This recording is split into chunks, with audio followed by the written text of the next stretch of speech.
Also, remember, ever since 2020, with the way that the pandemic affected movie releases, my top films list videos may or may not contain video games, a series, short films. Anyways, arranged in no particular order, my honorable mentions are as follows.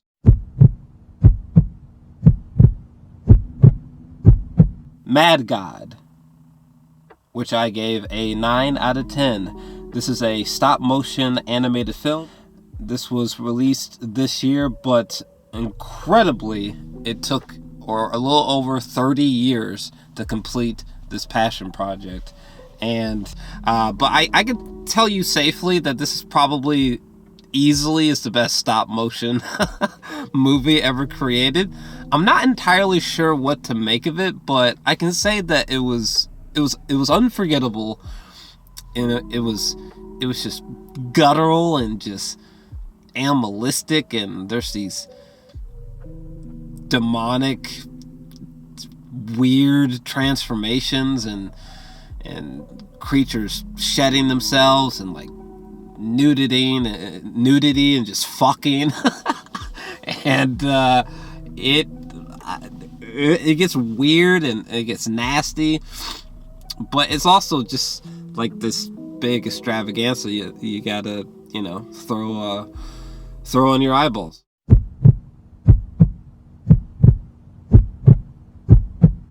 And Zack Snyder has made a rated R 4-hour Justice League film with a dope score and insane moments. It's a fucking 10 out of 10 for me.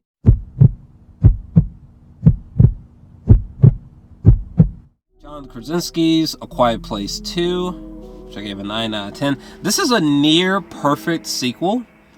The opener to this thing is still freaking me out.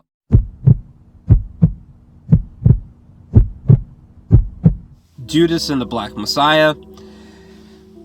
Fantastic film. Depressing, but enlightening. There's something so gothic and haunted about the frames here.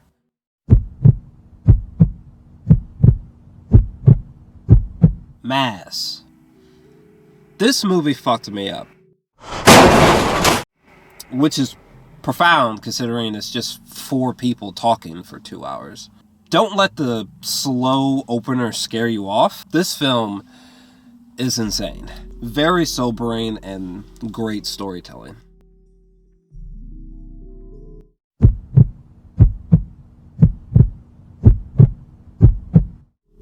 Amazon's Them. A series so disturbing and gnarly in its relentless horror film-like feel, the scares are traumatic. This feels like a fucking nightmare, lit on fire and running around the room screaming endlessly that you can't look away from.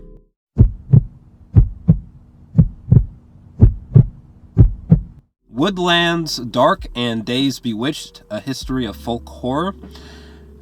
I slapped a 10 out of 10 on this. That in and of itself should tell you something about this expertly made documentary. One of my favorite shows ever is 2004's Bravo's 100 Scariest Movie Moments. This documentary is just as great.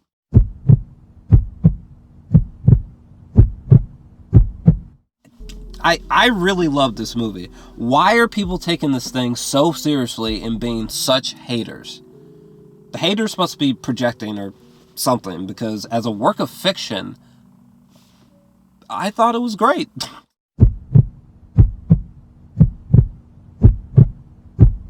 Malignant.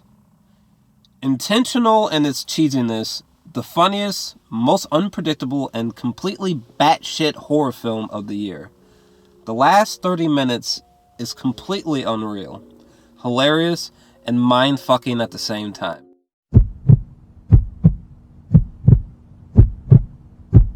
Definitely a Will Smith movie, but I cried during this movie. It was that good.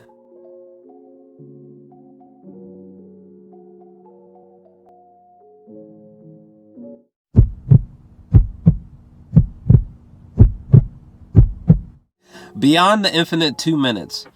A delightfully oddball, intense, and jaw-droppingly mind-melting Japanese time travel film shot in one take on an iPhone.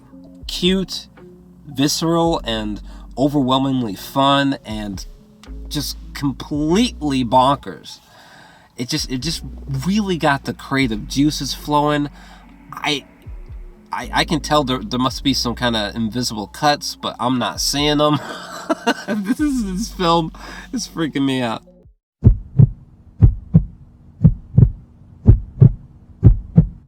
Drive My Car. A dreamy, Japanese, elegantly shot, quiet film filled with fascinating characters, tension, and devastating character actions and reveals. Feels like true cinema. I would recommend watching this blindly. Yes, it's long as fuck, but there's so much treasure buried inside.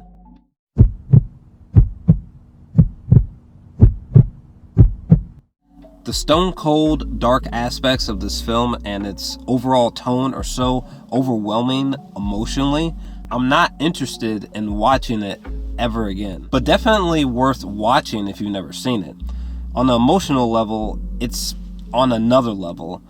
And this is the most realistic and grounded performance from Nicolas Cage ever. He's so great here, it makes you wonder if past bad performances or movies were just him simply channeling his inner Andy Kaufman. But the story, I thought, was really thin and not the greatest thing. And the slowness of the movie doesn't fully work for me. But check it out. It lingers.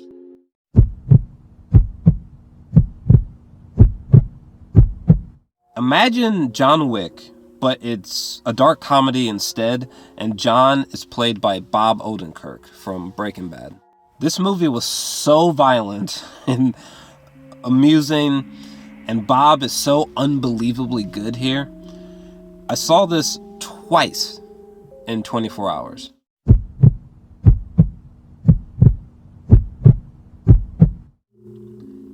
Feels spot on performance-wise, and visually it's like some strange nightmare you can't shake.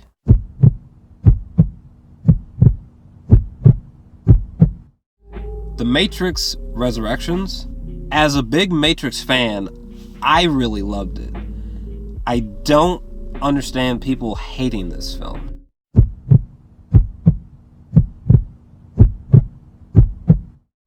If Them is the scariest thing I've seen this year, then Midnight Mass is certainly the creepiest. A perfect horror film disguised as a series. The characters are exceptional. The final 2 episodes are next level creepy. A must watch.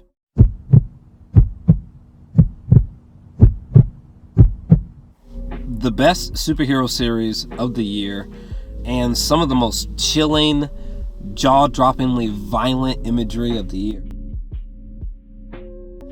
This show, it was something else.